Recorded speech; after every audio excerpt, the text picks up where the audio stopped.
Labour agitation against the increase in tariff in September and threats to embark on an indefinite strike had led to the suspension of its implementation.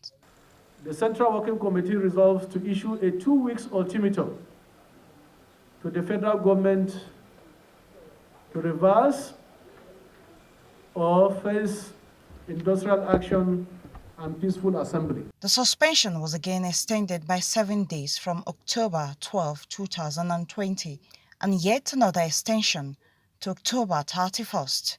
The announcement by distribution companies that as from 1st of November, consumers will pay a revised service-based tariff does not go down well with some people who see the new regime as discriminatory.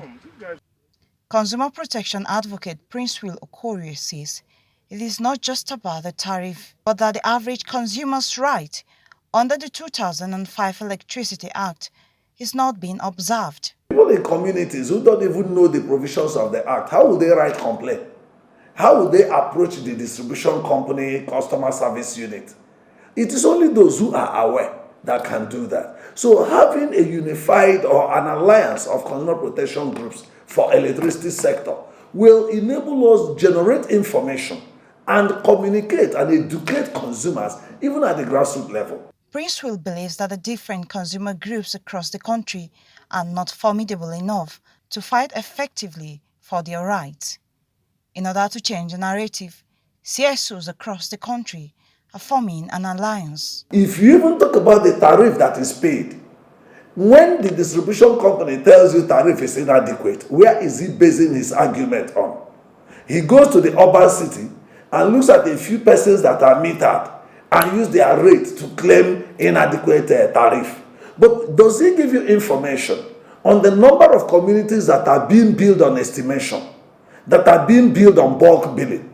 And you know, since 2016, NEC has said, I have abolished bulk billing, but it's still happening in communities. How do you get the information?